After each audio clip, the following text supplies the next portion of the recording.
Good morning, ladies and gentlemen. Good morning. If you would still please rise for the posting of the colors.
Stripes and bright stars through the perilous fight, o'er the ramparts we watched were so gallantly streaming.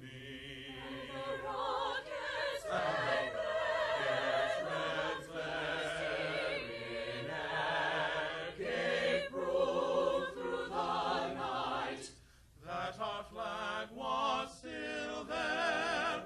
Oh, say does that star-spangled banner yet wave o'er the land of the free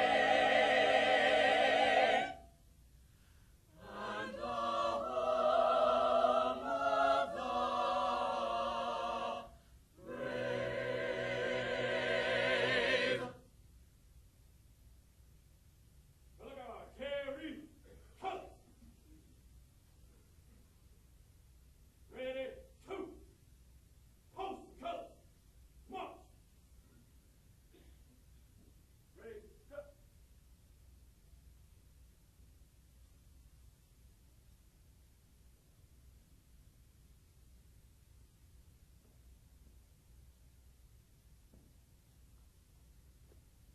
Ready, face. Ready, step.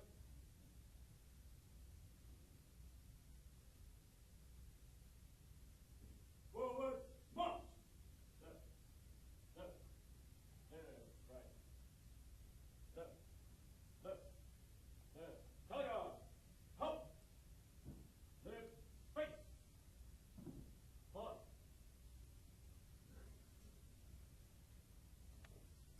This time I'll ask Reverend Nick Holler, U.S. Army retired, for our invocation.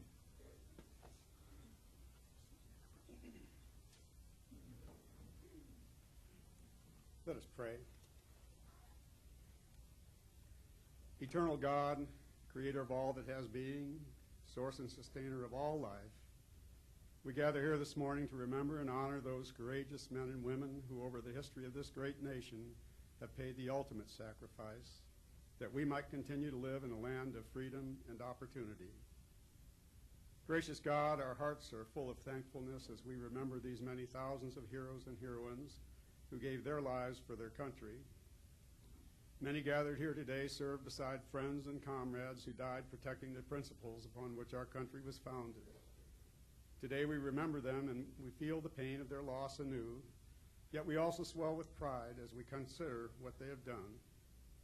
Father of all, we thank you for the life they gave, and we will never forget them.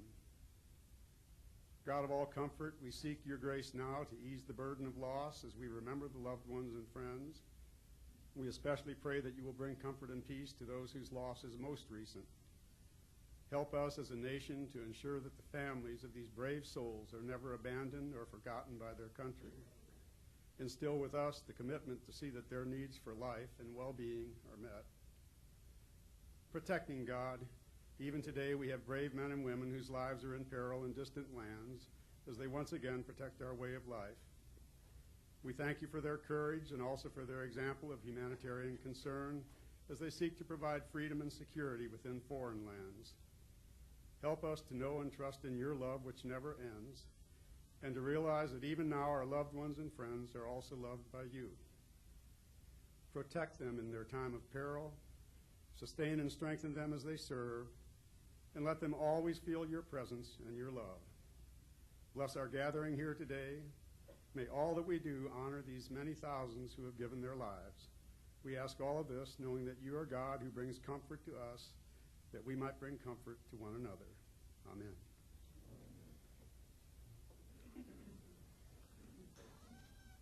You may be seated.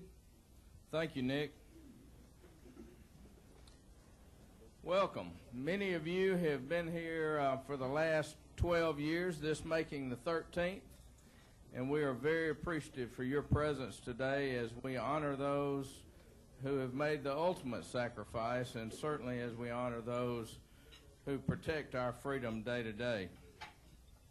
Later on the agenda, our chairman of the Veterans Committee, Sam Nichols, will introduce to you many of our military leaders that are with us this morning. Certainly we have many elected officials that come here every year, and we are appreciative of their time and dedication to this effort. But without a doubt, this day is set aside for honoring our fallen and honoring those, of course, as I mentioned earlier, that serve us every day. I mentioned this was the 13th Mayor's Memorial Day Breakfast. It's an effort that I am so appreciative that this community has supported during that time and will continue to support. So again, thank you for being here. The ultimate sacrifice made by our fallen soldiers is one that certainly is not taken lightly in this community. I'm so proud to see on Alabama Public Television and other venues of national media the recognition that is being given particularly this year, and as it has to some degree in the past, but there was a special I hope some of you were able to see last night, but there are several more coming. There will be a special, I believe, on Tuesday that talks about the cemeteries where our fallen soldiers are across the world. So I would urge you to see that as well. Ladies and gentlemen, I would like to take this opportunity, and we've done this some years in the past, but I would like to ask those that have served us in different wars and conflicts across the world to stand and be recognized. And certainly we, in talking to Husky Kirkwood earlier, I'm fairly certain we don't have any World War I folks. But I know that we have a number of World War II folks here, and so I would ask them to stand first.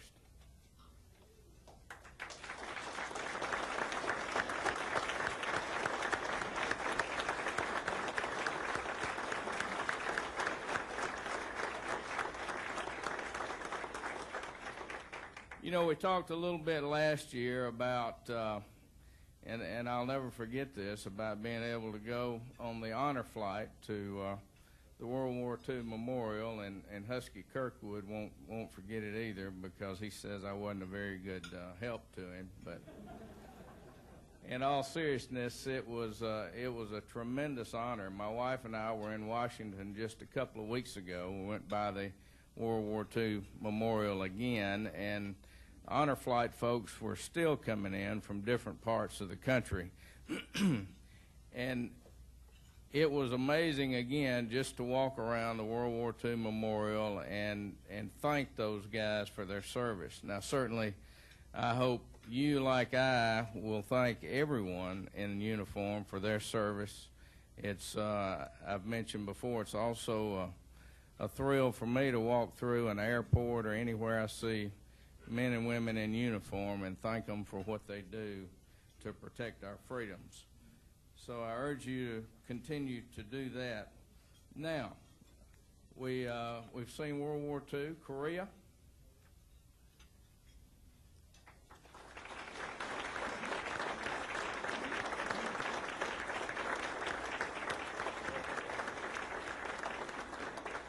Thank you very much. Vietnam.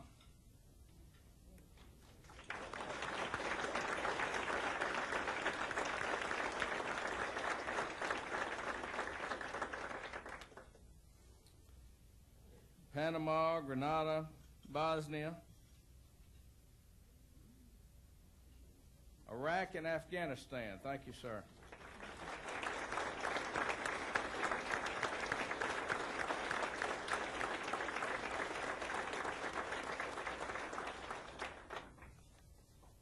And any other conflicts that I may have left out. And those of you certainly that have worn the uniform and honored us in peacetime, if you would please stand.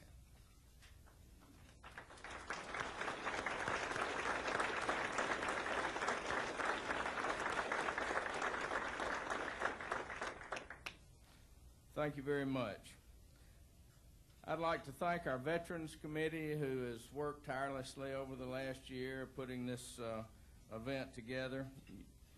The members of the Veterans Committee are on the back of your program, and we will have introductions and ask them to stand later. Philip Dunlap from our Economic Development Department. Philip's department are the ones that you see at the tables, the ones that help pull this event together, or actually on this morning pull this event together. So, Philip, to you and your staff, thank you very much for this effort that you do every year.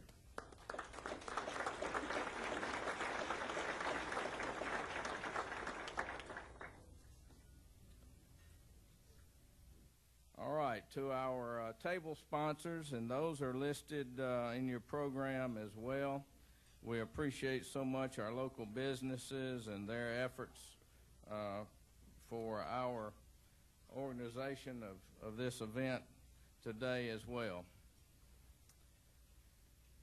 At this time, I would like to ask former Navy Captain Dick Phelan, who is also our Mayor Pro Tem and has been on the Veterans Committee. As a matter of fact, in its very beginning, served 2 terms as its chairman. I would like to ask Dick to come up for a special announcement and commemoration. Dick?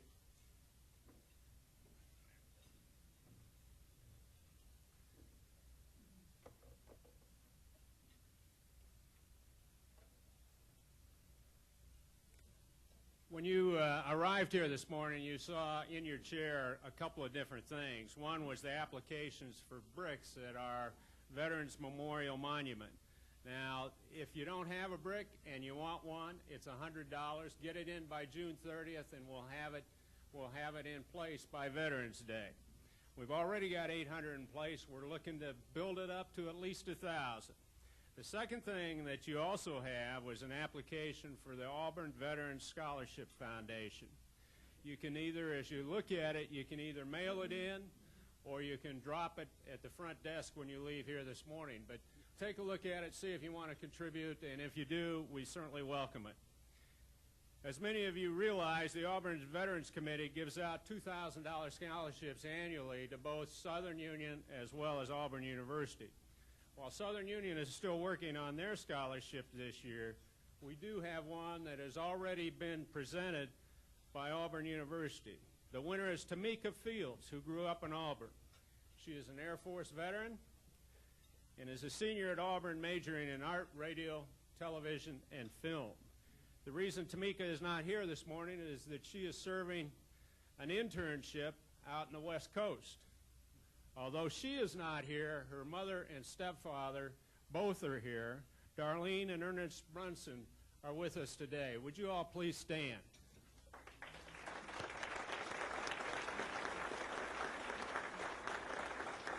Thank you very much for coming this morning. This has been somewhat of a sad past year for our Auburn Veterans Committee. As many of you realize, we lost two of our founding and long-term members of our committee, Captain Jay Crowder on July 20th, 2010, and Dean Jim Foy on October 8th, 2010. Both were naval aviators, and in my mind, they were true heroes while serving on active duty. Jay Crowder was born in Valley, Alabama, and graduated from Wadley High School at age 16. He entered the Naval Academy and graduated with a class of 1944. He joined the battleship Massachusetts in the Pacific during World War II until he went to flight school. His flight career led him to heavy attack and photo reconnaissance. He was commander of VCP-61 on Guam, a photography and reconnaissance squadron, and flew the first A-3T across the Pacific. He was also executive officer or second in charge of the aircraft carrier Oriskany. He eventually became commander of the Naval Photographic Center in Washington, where he oversaw photographs in the White House. He then went to New Orleans, where he was in charge of the naval support activity. Not only was he awarded the keys to the city for his performance, but Crowder Boulevard, which crosses I-10 on the way to downtown New Orleans, was named for Jay Crowder. It's Crowder Boulevard. And you go right by it. I've seen it. In 1998, Jay was asked by Mayor Ham to be the initial leader and chairman of our Auburn Veterans Committee. Under Jay's leadership, we designed and built the beautiful Auburn Veterans Memorial at the corner of Ross and Glen, which you saw earlier on the screens. This is a lasting source of pride to the whole city, as well as to the veterans who live in this area. There are some past pictures of Jay. Here's Jay on active duty when he was a captain. Jay with Admiral Tom Moore, who, by the way, is from Eufaula, Alabama, who was chairman of the Joint Chiefs of Staff for 8 years during Vietnam. Now, this is Jay with somebody you probably recognize. Lady Bird, depends on how old you are, I guess. Lady Bird Johnson. First Lady under Lyndon Baines Johnson. And this is Jay as we knew him for so long while he was here in Auburn, Jay Crowder. We have Jay's wife, Mrs. Catherine Crowder, who is with us this morning. Would you please stand, Catherine?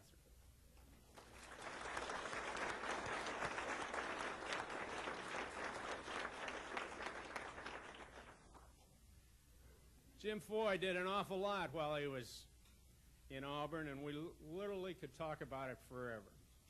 But here we are really addressing his performance while he served in the military.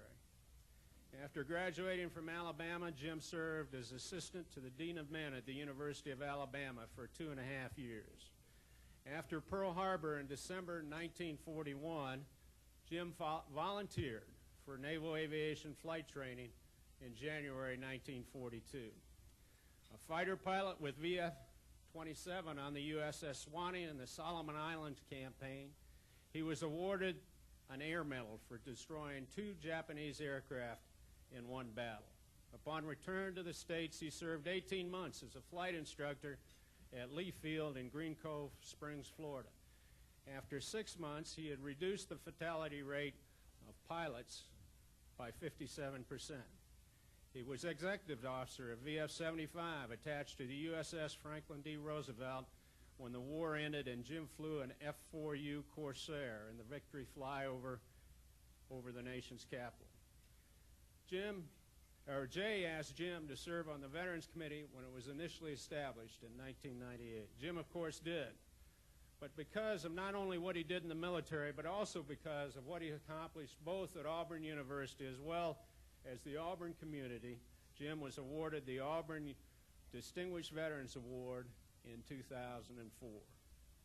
We've got some pictures of Jim also.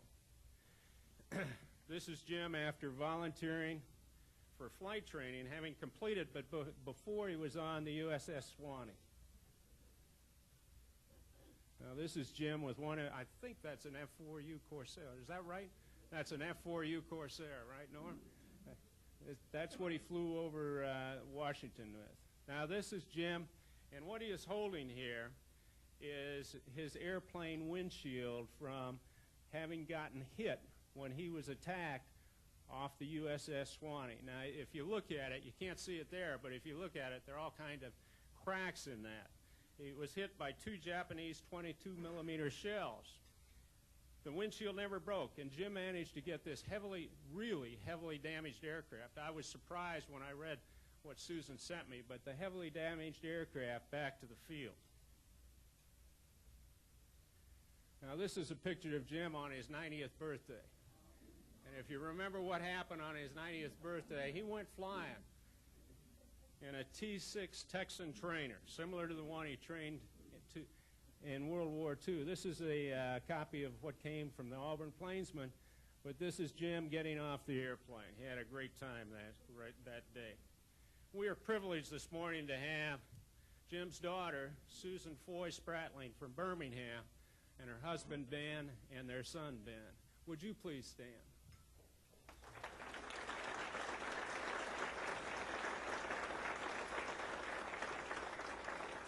By the way, young Ben just received his PhD in the last 2 weeks from down in Texas, right? All right, there. Thank you very much. I'll be followed by the chairman, Sam Nichols.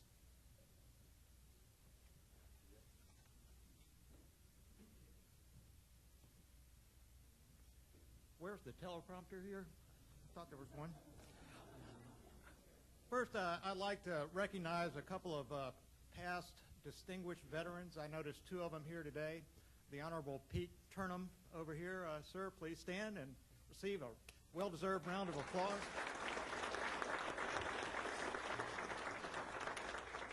And over here, Jack Sims, last year's recipient of the Distinguished Veteran Award, Iwo Jima veteran.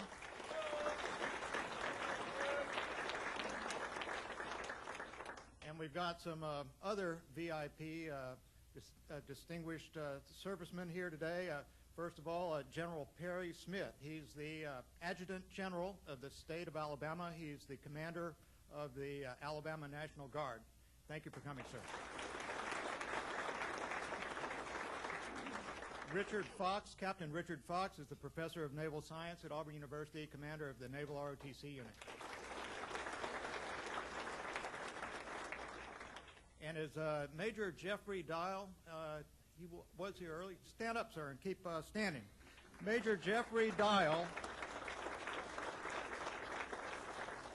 Major Jeffrey Dial, United States Marine Corps, in March was formally recognized as the very best NROTC instructor in the entire nation, and he was written up in the Auburn Plainsman. The Gold Award is given to the top NROTC instructor chosen from more than 300 candidates located at 63 Naval ROTC units that encompass 76 colleges and universities nationwide.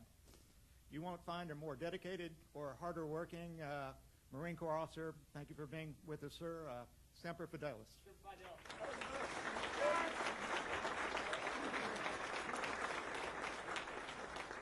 You know, there's not a more veteran-friendly place to live than Auburn, Alabama, and there's not a more veteran-friendly university than Auburn University. Obvious support of the military comes in the form of free meals for veterans on Veterans Day at local restaurants, and the 10% discount that veterans get at Lowe's and Home Depot, you know, although they're in Opelika. You know, the store managers, that's purely optional for them. They don't have to do that, and it's really appreciated. But beyond that, the city of Auburn, the citizenry here supports the military in many, many ways. They clearly hold the military in high regard, as evidenced by the gathering here today. Auburn's most prominent citizens and businesses are represented. When a reservist is called up for a year or more of active duty, he can rest assured that their employment will be fully secure, and he'll have the full support of their Auburn employer. And they'll know that their spouses and children who remain behind in Auburn will have the complete support and appreciation of the Auburn community. Every year, the Drake Middle School 6th and 7th graders handwrite letters thanking every known veteran who lives in the city of Auburn and invites them to their wonderful Veterans Day commemoration they have over there at Drake Middle School. This kind of support of veterans comes from the top. From Mayor Ham and the City Council to the Chamber of Commerce, their appreciation of veterans is obvious. At the Auburn Veterans Committee, we get superb support from City Manager Charlie Duggan, and we work most closely with Philip Dunlap, who Mayor Ham recognized earlier, and his Economic Development Department. But the single hardest working person that we work with day to day and to make these Veterans Day and Memorial Day events a success is an employee at City Hall, Andrea Mitchell. Andrea, please stand up, take a bow.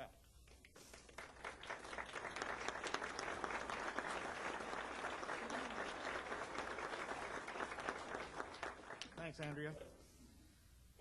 Ben McGee keeps the flags flying at the Veterans Monument 24 hours a day, 365 days a year, and the Marine Corps League here keeps the fence in pristine condition every year. Auburn University has an unsurpassed tradition of supporting the military. The three of Auburn's ROTC units have always been among the largest and the finest in the whole country. They've produced thousands and thousands of distinguished officers over the years, like our current Alabama Adjutant General, Perry Smith, who's with us this morning. As we speak this morning, Auburn grads are at sea driving ships and submarines. They're in the air flying all kinds of military aircraft. They're on active duty at military bases all over the world, and they're in harm's way in the hot war zones in the Middle East. But the university's support of the military goes well beyond ROTC.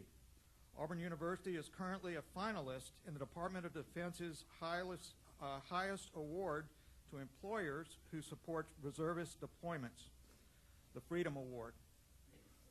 Last year, Auburn provided its athletic department expertise over at Fort Benning to improve the physical fitness of Army recruits in a very dramatic way. Last fall, Auburn established the AU Veteran and Transfer Student Resource Center over in Haley Center, and I noticed Dr. Johnny Green, who heads that up here this morning, and they provide fantastic support for the hundreds of returning veterans of Iraq and Afghanistan who are benefiting from the post-9/11 GI Bill.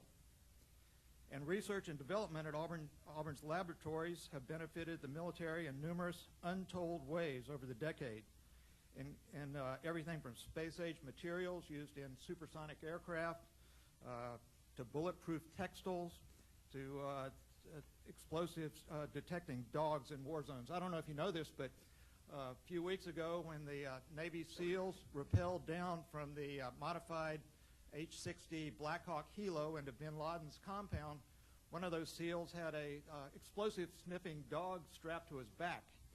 And it wouldn't surprise me in the slightest to learn that either the SEAL or the dog had some close Auburn connection here. The pro-military support from Auburn University also comes from the top. Dr. Googe, thank you, sir.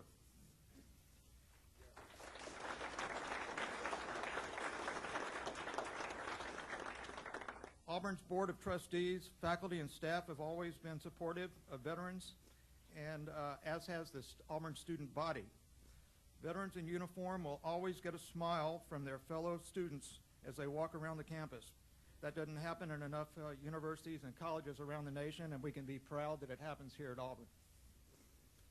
Now, on to the introduction of this year's distinguished veteran. Last year, we had an incredible video, you may remember, for Jack Sims. It was produced by a TV station over in Columbus, Georgia, WLTZ. And this year, we have another video, and this one was produced in-house at Auburn City Hall. Chris Vessel did all the work here, and I think you'll be really impressed. You can view last year's video, by the way, anytime you like by going to the auburnalabama.org website. That video's there. Just click on Distinguished Veteran Jack Sims, and you can see that. This video we're showing this morning will also be available on that same website. So, roll them.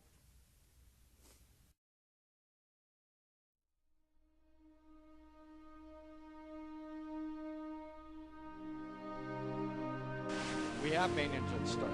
2, 1. Booster ignition.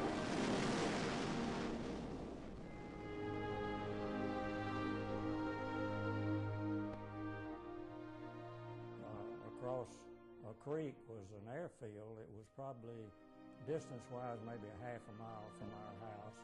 And there was a log that you had to walk across to get across the creek. And he would go over there, walk that log and go over there and talk some of the pilots, little small planes, into taking him up for a ride. So his interest in flying goes back to, in early childhood.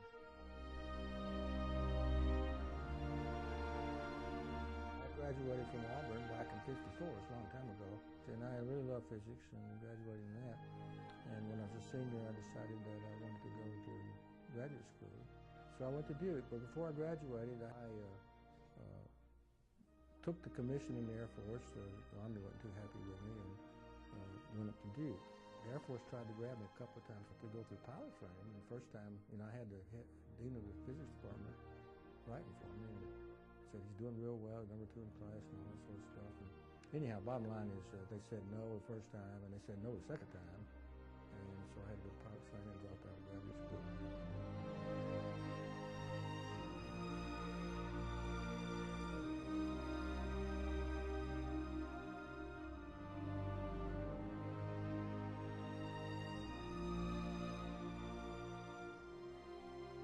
Getting a haircut, and guess what? Al Shepard made his first flight, the little suborbital flight, Mercury, and I decided, hey, that's what I want to do. So I went and looked up those guys to find out what were they doing, and they were all test pilots. And I said, I've got to be a test pilot.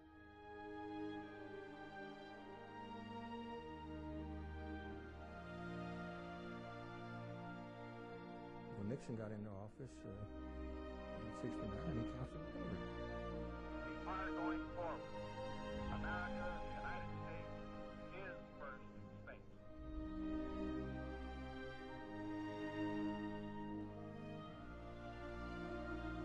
Right after I made that commitment, the 3 of us made a commitment to go to graduate school, NASA decided they would like to interview us because we all we got guys there that had been partially trained, so we went for interviews and talked to people, and Tom Stafford showed us around, and we figured nothing would come of it. Why even left? Somebody, hey, I got a phone call. It was Stafford calling and said, you guys going to school? Said, we've selected 7 youngest of you guys to go. And I said, then I asked about the ones that was going to school. He said, go ahead and go to school. It's going to be a while before you fly anyhow, and you'll be of better value to us with an advanced degree.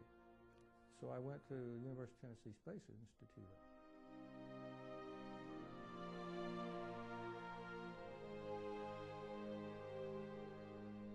You've seen pictures of Earth from space, and it was about our second orbit. We were going over the Middle East, and I looked down and I saw the Sinai Peninsula, the Red Sea, and the Nile Delta, and the coast of the Mediterranean where Israel is and all that.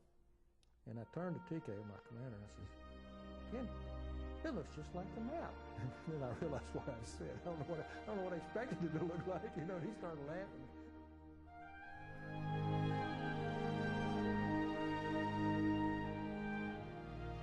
After his career as a shuttle astronaut, his work with NASA for the next 15 years or so is mostly related to space station activities. I mean, NASA and the United States, we've kind of had a tortured path to getting the International Space Station up there and fully operating. Hank had a very important role in the development, the evolution of American space station designs to the point of the International Space Station. So I think he deserves a lot of credit for his career for the space station that we now have.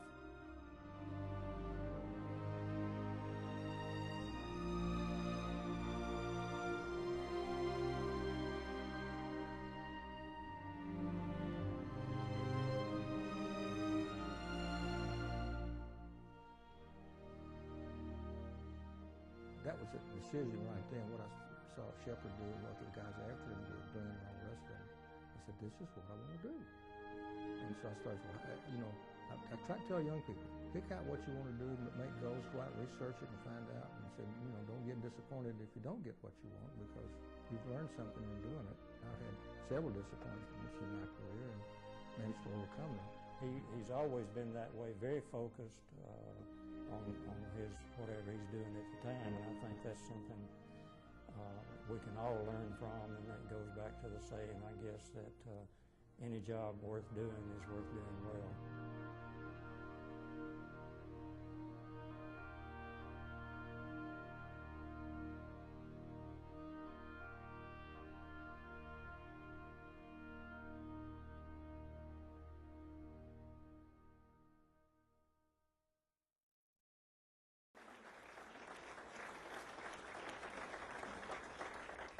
Ladies and gentlemen, Colonel Hank Hartsfield, U.S. Air Force.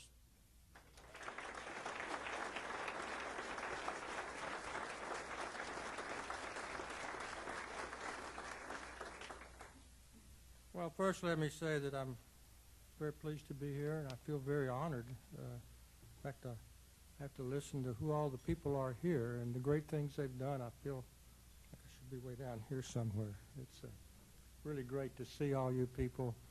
You know, we're here to recognize the people who have contributed greatly to our country. I read something recently that I haven't forgotten. In fact, it was some time ago I read it. It said, military heroes give up their tomorrows so that we can have ours. And that's what's happened a lot. And it's been very important to me. It's something that I've always thought about. I think the little discussion there told a lot of things I had planned to talk about, but I'm going to chop them out and get through in a hurry here if you want.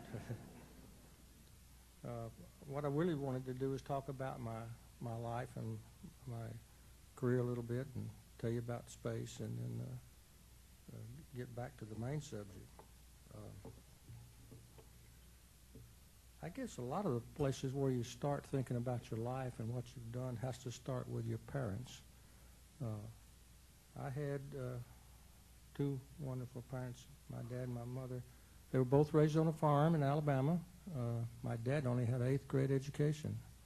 My mother made it through 11 grades but never graduated from high school. Later, my dad taught himself double-entry bookkeeping and spent the rest of his life working as an office manager for different companies, and it's because you learn how to balance the books and pay the bills and do all that. And I learned a lot from him. One of the things I learned from him, well, for once in a while he'd take me to work with him, you know. And I remember one day I was at work with him, and it got a little after 4 o'clock, and I said, "Hey, Dad, it's time to go home." He said, "I got something more to do here, son." He said, "Yeah, but it's quitting time." He said, "Son, I have a job, I have a dedication, and something I owe my employer." And says, "I promise to do this for him, and when I get it done, we'll go home." And he was that way, and that taught me you gotta work. It's not how long you work; it's what you do and whether you accomplish what you set out to do. And I've never forgotten that.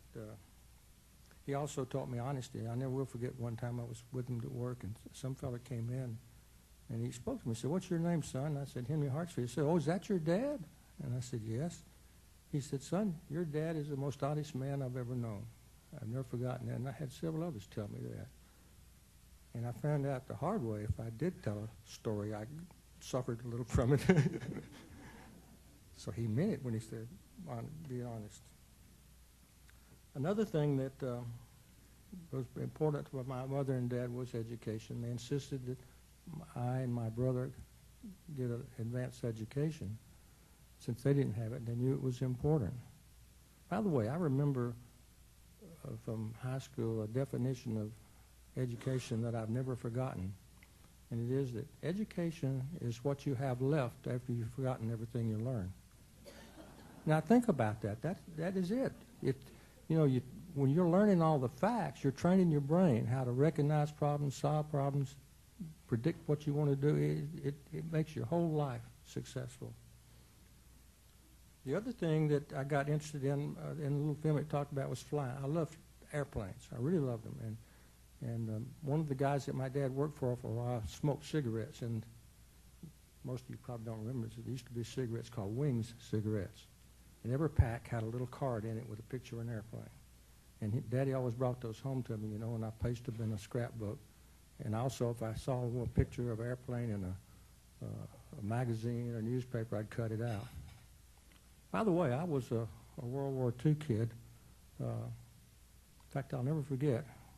December the 7th. We were home. It was late in the evening, and the Birmingham News put out a special edition of the paper, and we heard somebody yelling out there. Dad said, "What's that?" We opened the front door and went out and looked, and there was a guy going down the street, says, "Extra, extra, read all about it. Japs bombed Pearl Harbor." And Daddy went out and bought a paper. And from then on, I followed what went on to the war. The Birmingham News used to have, especially after D-Day, maps showing where our troops were and how they were advancing and what the Germans were doing. And I cut out every one of those little maps and pasted them in my scrapbook. I don't know where that book is now. I thought about it. I sure would love to have it, but it's not around. But I did get an airplane ride, as my brother said in that thing, over at that airport. I hung around there so much, and they would charge $3 to fly a Piper Cub. I never had $3 because it was poor folks. And one day I was over there, and the fellow said, "Well, how much money do you have?" And I counted out I had a few pennies past $1. He said, "Come on, I'll take you for a ride." And he did, and put me in the front seat of the Piper Cub, and he told me to take over and help him fly. Well, he was doing all the flying, but I was holding the stick, and I was really proud of that, Well, high school went well for me. I was very happy at school. My favorite courses were in math and science. And I graduated from West End High School, which is now closed. Some of you may know. And I graduated midterm, January 1950, and I couldn't start to Auburn until September, so I had a lot of time free to me, and I worked to make money because I knew I was going to have money to go to school. Mom and Dad couldn't give me everything I needed, although Auburn was pretty cheap then. It seemed like I remember it was $47 a quarter or something like that. A long cry from what it is today.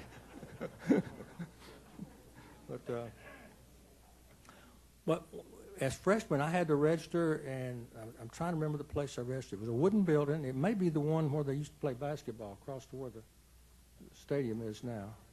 Is that what it was? I don't know. But I remember going up there, and, of course, it was a land-grant school. I had to be in ROTC. Well, I kind of wanted to get in the Air Force ROTC, but when I got there, this big sergeant in uniform over there, and when I walked up, he said, "ROTC?" And I said, "Yes, you're in the Army." The next guy, "You're in the Air Force." I didn't dare argue with him, so Army ROTC, Corps of Engineers. And then, as mentioned in the thing, when I was approaching my senior year of the Army, the Air Force was needing pilots, and they offered an opportunity to get commissioned in the Air Force if you passed all the tests. And I went to Maxwell, and I can't remember one of the bases in Georgia, and took physical tests and written tests, and passed them all. And they said, "Okay, you can get your commission in the Air Force."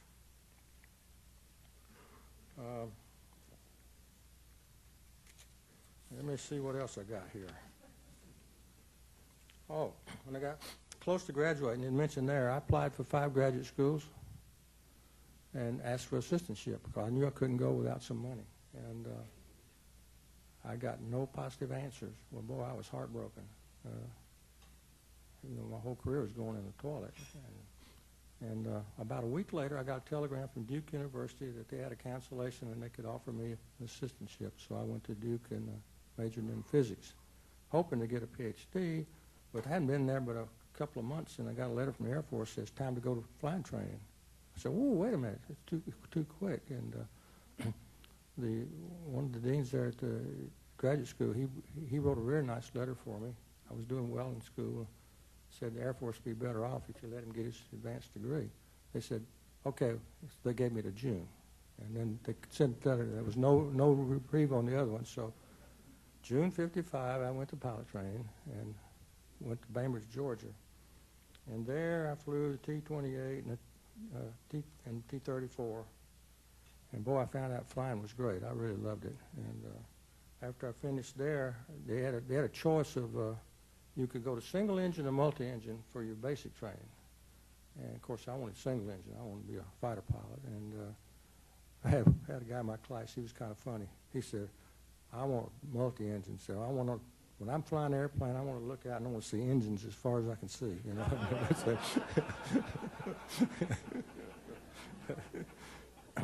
Unfortunately, I heard later, it was about a year later, he got to multis and he crashed and was killed. But I went to Webb Air Force Base in Big Spring, Texas, and we flew T-33, so I got my wings there, and was then sent to Williams Air Force Base in Arizona for gunnery training, and that was really fun. Got to shoot guns, drop bombs, practice bombs, and shoot rockets and that kind of stuff.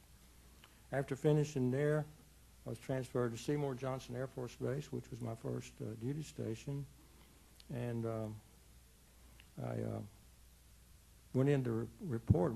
My name was Henry. That's what I was raised as. So I went in, and the ops officer in that squadron was Pat Chenal. Patrick, everybody called him Pat. His daddy was General Claire Chenal. And I reported, looked at the Hartsfield report. He said, "What's your name?" "Henry." "Henry, we'll call you Hank." And boy, it stuck. I've been Hank ever since, But it's funny how you pick up a nickname like that. When I was little, I was Sonny. But so anyhow, the beauty of Seymour Johnson was that's where I met my wife, my beautiful wife. And that was, we got married in '57, and then she gave me two beautiful daughters. They were born in '58 and '59, and we've had a wonderful life since. How many years is that now? 63, I think. 53 years. So we're still with it. Glad I wasn't from Hollywood. It might be different. Well, afterwards, as it mentioned in the thing, I decided I want to go to school again, try for an advanced degree, and I went to Wright-Patt, and the Air Force Institute of Technology was there. That's in Dayton, Ohio, and that's where I heard Al Shepard's flight and decided what I wanted to do. But the point is, as it mentioned there, I did the research. I said, I did the research, found out there were test pilots, and I looked at the requirements to go to test pilot school. I didn't have enough flying time. I had diversified flying because I'd flown a lot of airplanes. When I was Seymour Johnson, I flew the F-86H, the F-100C, the F-100D, and the F-105B. So I had, my lightest airplane was a 105, sometimes called a Thud. And when I got the opportunity to move up, the class that was ahead of us, the course I was in was to get an MS in astronautical engineering. And it was a 2-year course, and the class ahead of us got their assignments. I was stunned. Not a one of them got a flying assignment. They all went to silos or somewhere, It was just nothing. And I said, that ruined everything. And so I was really depressed, and at that point, I made a very big decision as far as I was concerned. How many of you know what SIE is? It's just an abbreviation for self-initiated elimination. I went in and quit. I want to quit. And they said, "Why?" I said, "Well, I was number 2 in the class at the time." I said, "Well, this is not going where I want to go." I didn't think I'd ever lose my flying job. And I had to meet a board, and there was a colonel in that board that I don't remember his name. I wish I could remember it, because he's the one that spoke up to the board and says, if Hartsfield volunteered to come here and he's not happy and it's not really going where he wants to go, he ought to be able to get free with no prejudice. And he won. So now I was free.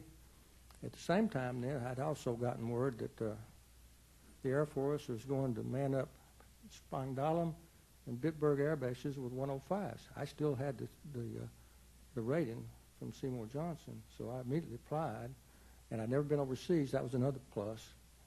I got assignment to Bitburg.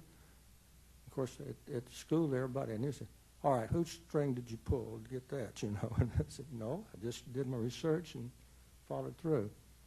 So I did get to Bitburg. I had a wonderful time there, 3-year tour in Germany with my family. I got the flying time. As soon as I got it, I applied for the test pilot school and was accepted for Class 64 Charlie. Wonderful class. We ended up having 4 astronauts in that class. Charlie Duke and Al Warden and Stu Russa were all in that. And I'm in my class, and we all finished within 1 percentage point at the top of the class. I wasn't the top one. The one that was at the top didn't get a flight assignment. He wanted to go to space too. So you heard what happened. All these things happened. Nixon, when we got the opportunity to apply for space program, and there was 2 programs going. NASA wanted people, and the military wanted people. The Manned Orbital Laboratory program, called the MO program, and I applied for both of them, and the Air Force nominated me to MO. So I wound up in L.A. at the MO program, and spent 3 years there working on it, and we were getting closer and closer to be able to fly something out of Vandenberg.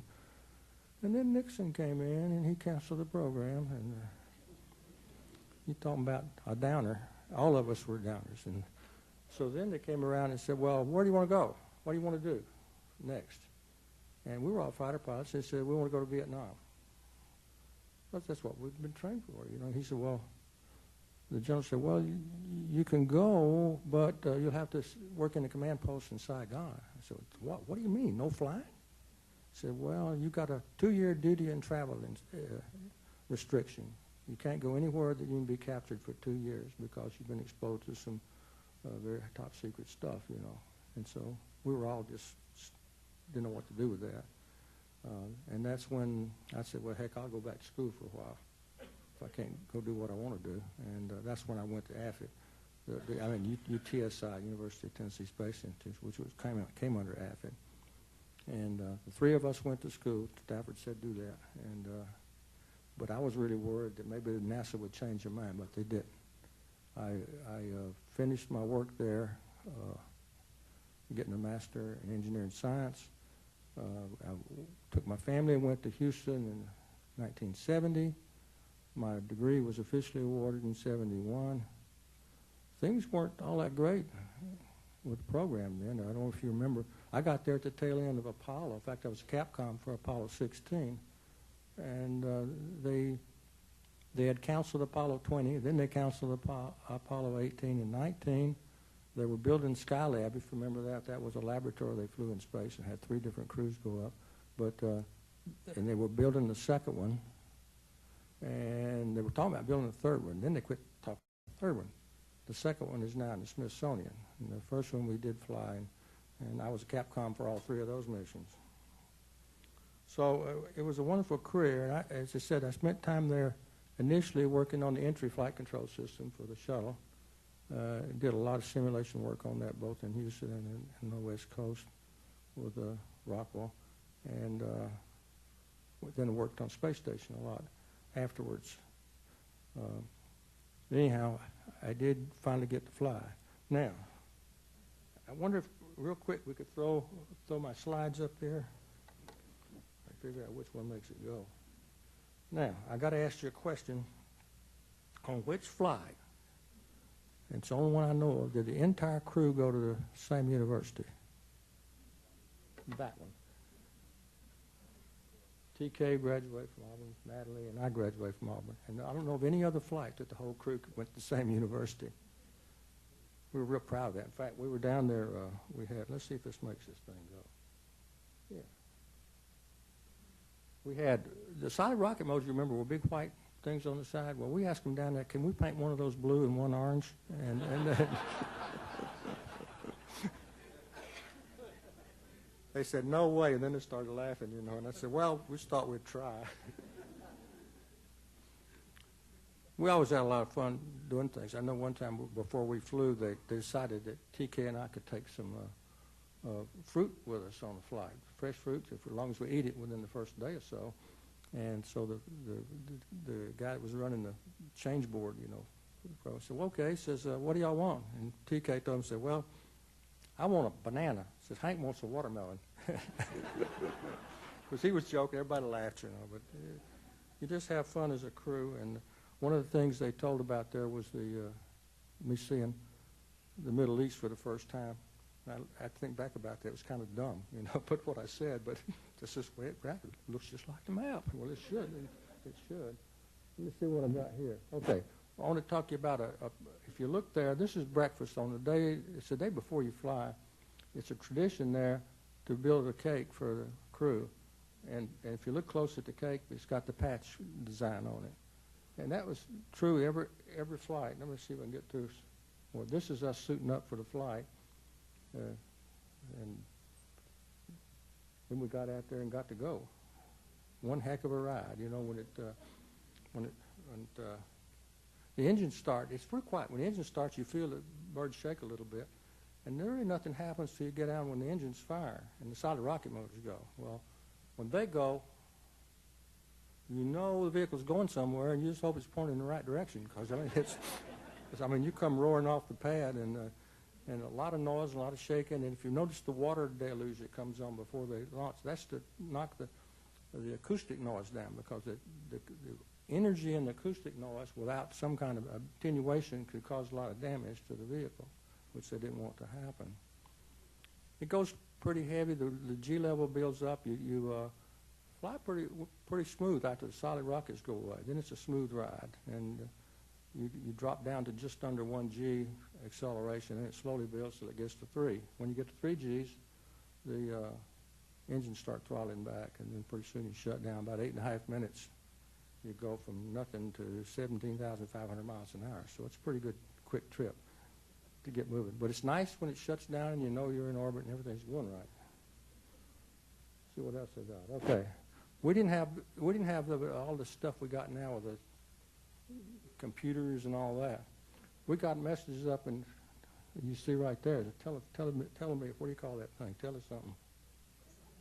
Yeah, paper. You see, I'm pulling the plan off the.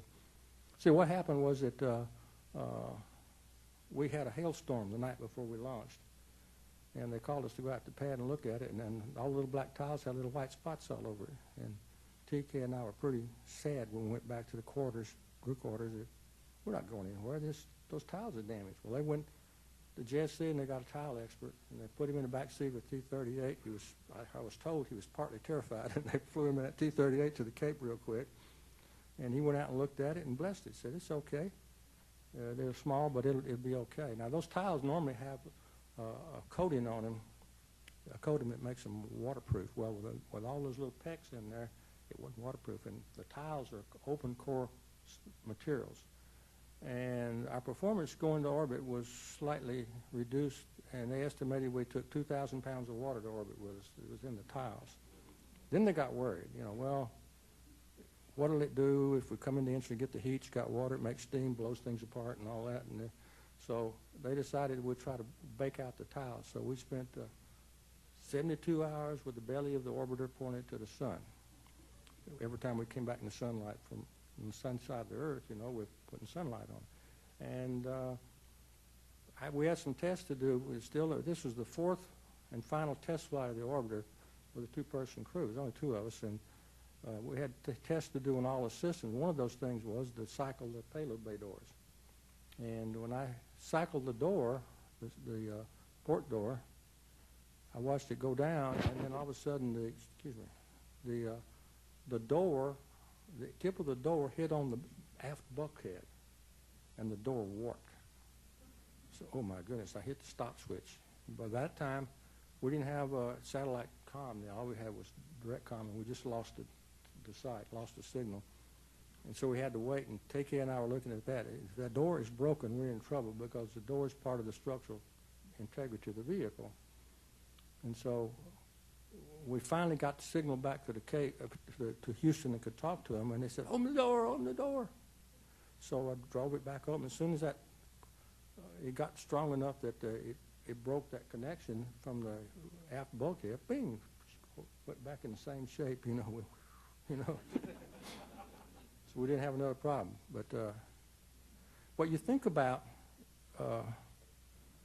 what happens when a material, especially a metallic material, heats, what does it do? It expands, right?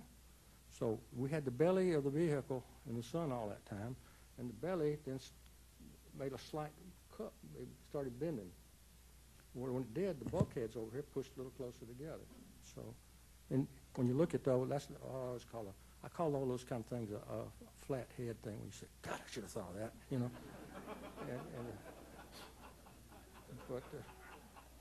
But it's one of those things. There's things like that happen in the space program. Something you didn't think of. But anyhow, this is an Apollo sleeping bag, and I just tied that on the lockers in the mid-deck, and I slept in that. Very comfortable. The only reason you do that is so you don't float away somewhere and hit something. That wakes you up. Okay, real quick, I don't want to run over the line here. This is bottles of fluid that we took and we filled up, and when we got ready to come, I'll tell you something about history of the body. When you first get to orbit, and we noticed that in the early flights, and we noticed on our flight, after you get in orbit, it doesn't take long. You notice your friends who you see every day that are flying with you, and their face is fat. And what's happened is all the fluid in your body redistributes evenly. So you get more fluid in your face, and your face spans out a little bit. And but it's all over your body. Now, the brain's not dumb. It said, holy cow, I've got too much fluid. So the first day or so, you spend a lot of time in the bathroom, and you get rid of the fluid. And but we found out the hard way when we got back on the ground, the early crews, they were a little wobbly, because since they're getting the gravity fluid goes back in the lower torso, and the brain ain't got enough, you know. It makes you a little dizzy, and so we tried fluid loading. We had to drink 4 of those, each of us drink 4 bottles of that stuff. It's a tasty drink, and take 2 salt pills. Well, salt makes you hold fluid. So we did that, and I was talking to TK. I said, you know, I know doggone well before I get to the ground, I'm going to have to do it. And we had means to collect it, you know, but we didn't want to do that because it's not comfortable. But we got to the ground and got out, and nothing happened. I mean, we came through in fine clothes and become a standard procedure. Now here's landing. TK landed. He was a pilot. He was commander. I was a pilot.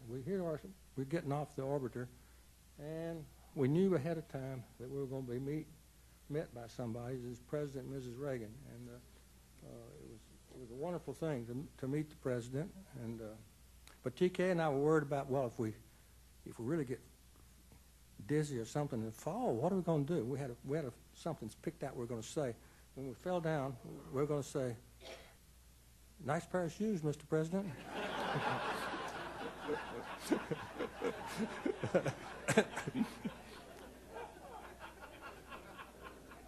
But that didn't happen, and so I took around later. I got another flight. I was the commander of the first flight of Discovery, so I was really excited here last month or so when Discovery finally made it to the ground without breaking, because Columbia was on my first flight.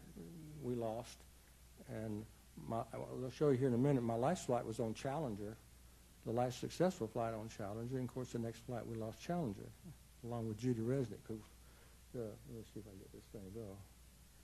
That's Judy Resnick there. She was on my first crew here, my Discovery crew, and of course, you know, Judy was killed on Challenger. And this is the breakfast thing, you know, I was telling you about, the cake with a patch and all that. And I always had a flight picture. This is a flight picture of the crew.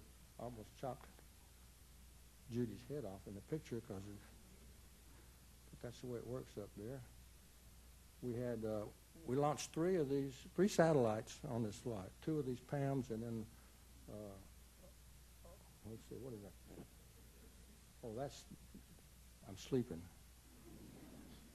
I chose I didn't have a sleeping bag there. The way I slept was this is in the commander's seat. I just put my feet up under the rudder pedals, and it kept me from floating away.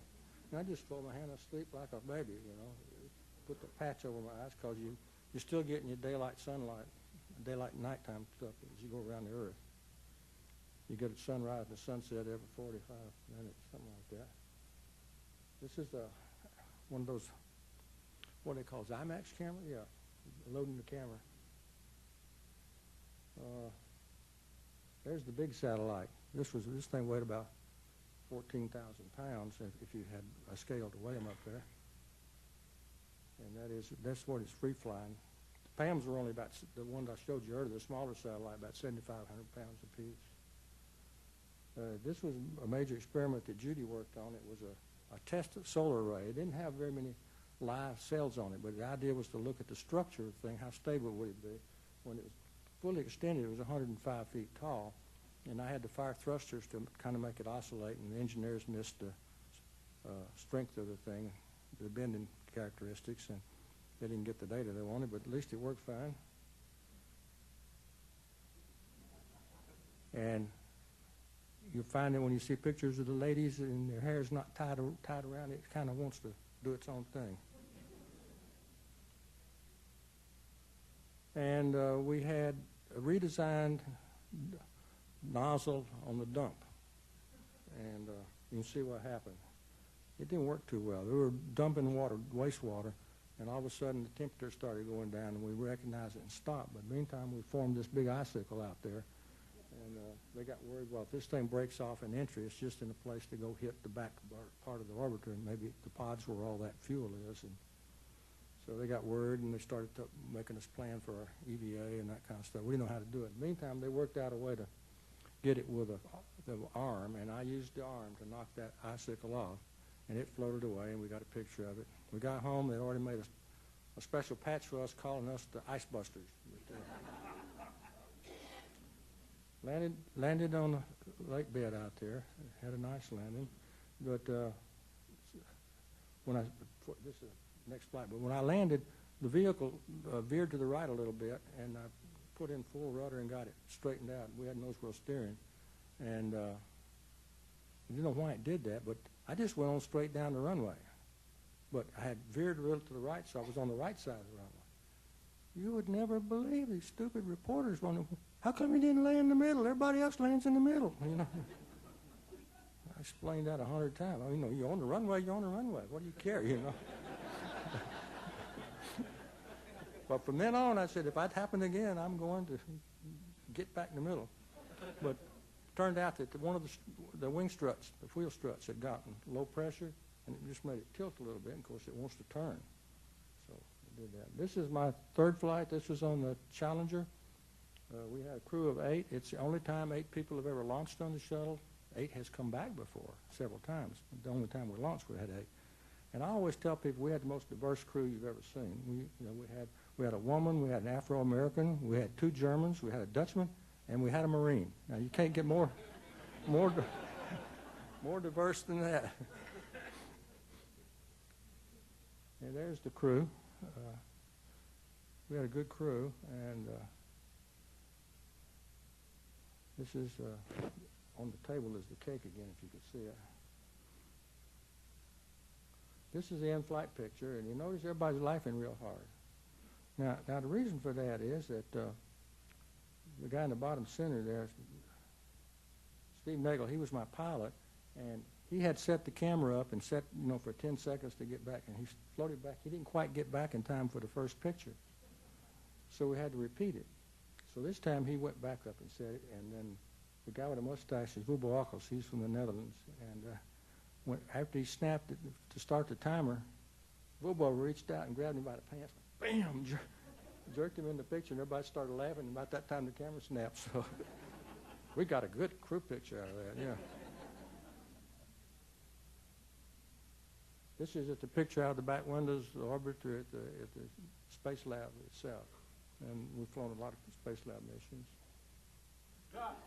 Oh, I guess I'll tell you about that. We launched on, I think it was the 30th of October for this flight.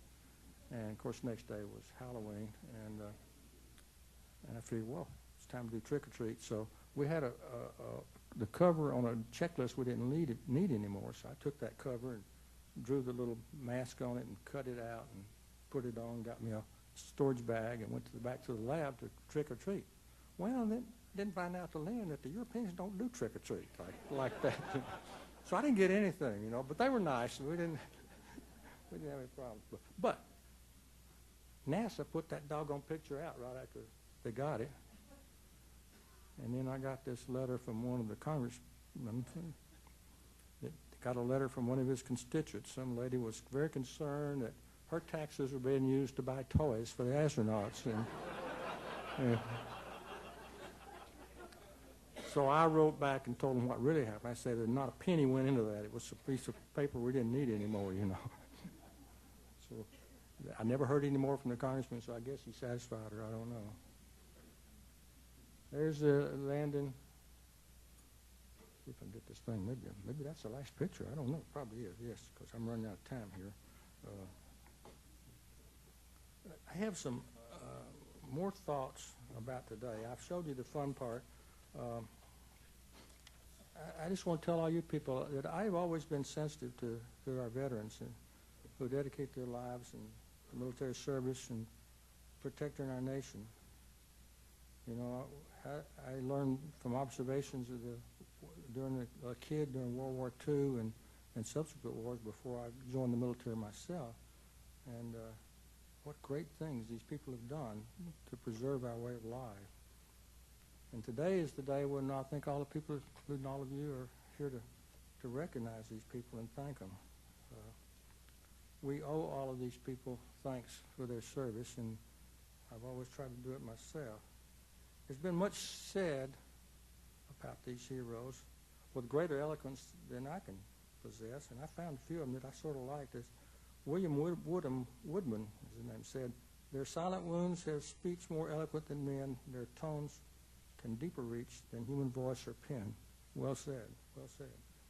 Randy Vader said the story of America's quest for freedom is inscribed on our history and the blood of our patriots. And I think we all remember Lee Greenwood. And I'm proud to be an American where at least I know I'm free. And I won't forget the men who died, who gave that right to me. So it's something to remember. You know, I've always been a religious person. I say my prayers every day. And among those prayers have always been praise. I pray to God for all of our military people, no matter where they are, that God protect them and watch over them. But if they do come home to Him, I pray that He gives comfort and ease to the families. And I still do that, and I think it's important that we all keep that kind of a viewpoint. I'm really proud to be here today. I thank you for your attention. I hope I didn't bore you. It's a real honor for me to be the person to do this year, even though I feel in a lot of respects I'm not that well qualified. Thank you very much.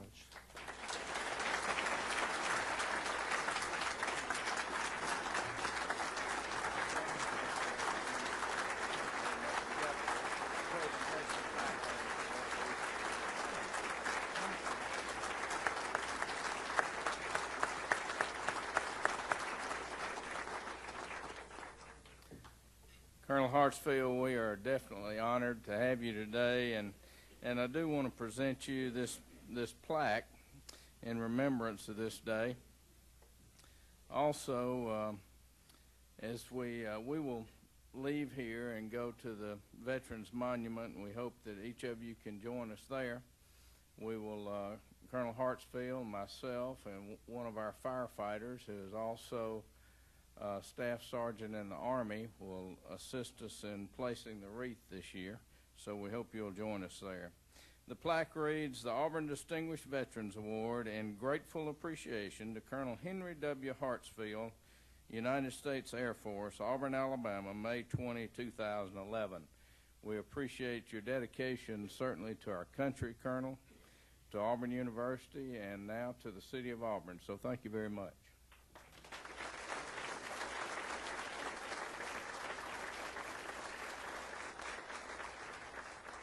Just a quick thank to everybody. Thank you. I didn't expect this, but I will always treasure it. Thank you a lot. Thank you, sir. We're very appreciative for Jim Warman always for playing our piano. Dr. William Powell, the director of our choral group, the summer choral group, is here, and they will do a medley of our military songs. And Doctor, if you think it's fitting and you don't mind, why don't, when you finish the military songs, let's ask everybody to stand and do God Bless America. Thank you. We would now like to invite all of our Army veterans to stand and join us in the Army anthem.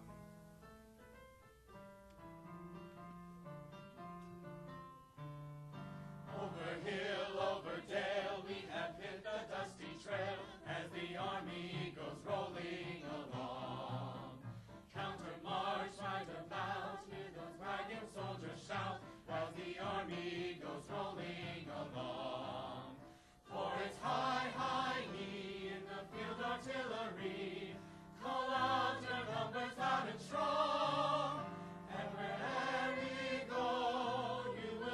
always know that the Army goes rolling along, that the Army goes rolling along.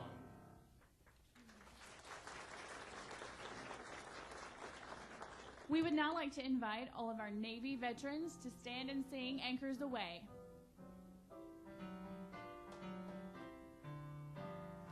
Anchors aweigh, my boys, anchors aweigh. Farewell to college joys, we sail at break of day. Day, day, day, through our last night on shore, hail to the foam, until we meet once more. Here's wishing you a happy voyage home.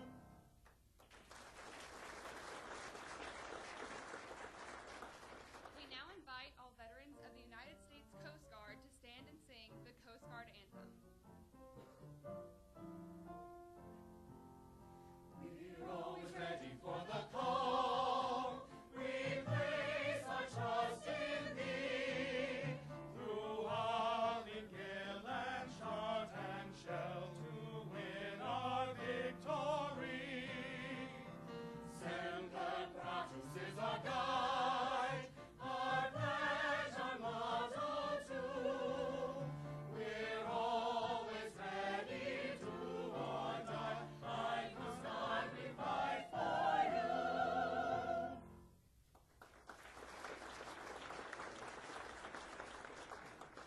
We would now like to invite the veterans of the United States Air Force to sing with us the U.S. Air Force theme.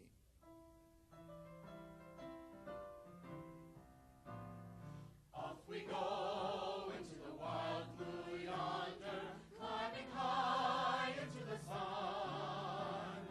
Here they come, zooming to meet our thunder. Attaboys, give the gun. Down we dive, starting our plane from under, up with one terrible roar. We live in fame, and go down in flame, for nothing can stop the U.S. Air Force.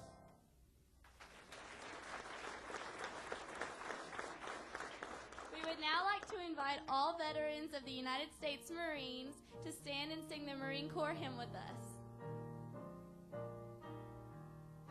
From the halls of Montezuma to the shores of Tripoli, we will fight our country's battles in the air, on land and sea. First we fight for right and free. Marines!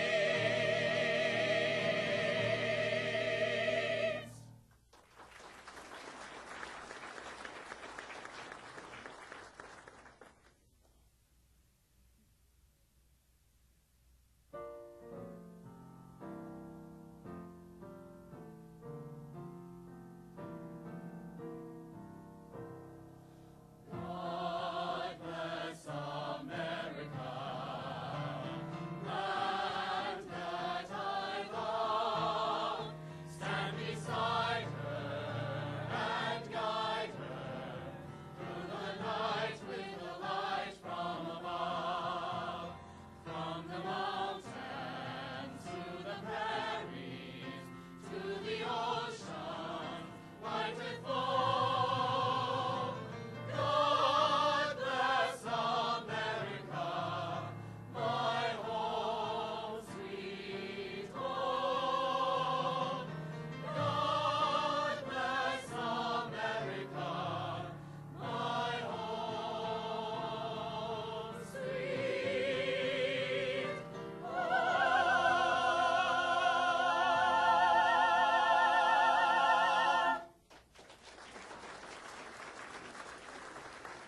Thank you, Dr. Powell and Jim Warman. Thank you very much. Now I would like to ask for the Auburn University Combined ROTC to retire the colors.